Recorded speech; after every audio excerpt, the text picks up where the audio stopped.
in starting out your day, when you wake up in the morning, you want to start out with an appreciative attitude of being thankful for what you already have. Because again, if you're not thankful for what you have, you will not be thankful for what you might get, because you haven't developed that focus. And your focus is your experience. So obviously, if you're focusing on lack and what you don't have, you're going to be having a negative experience, and you're not going to be feeling happy.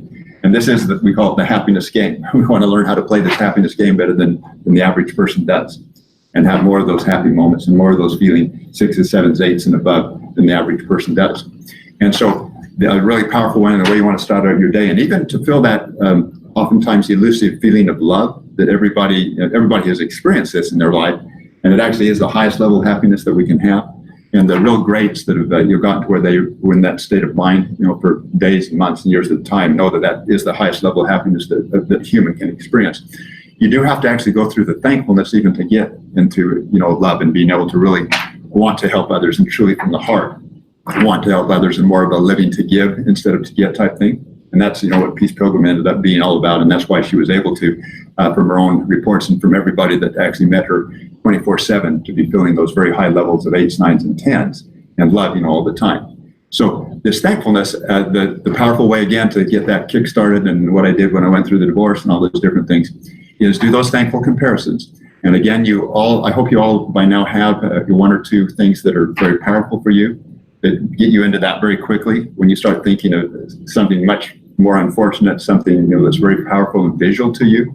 And again, that can be thinking of Afghanistan, or someone over there that's not even knowing where their next meal is, doesn't even maybe have a place to sleep, doesn't even know whether they're going to be killed the next day, or raped or tortured or whatever it might be. And there's terrible situations that people are living in.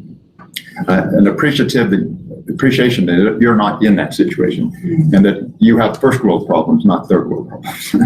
Okay, and very different, a first world problem than a third world problem. And that's why I would advocate that anybody that could spend 6 months to a year over in a third world country probably be the best time you could ever spend. And kids would be well served to do that probably when they're in high school or something, and getting their attitudes and whatever.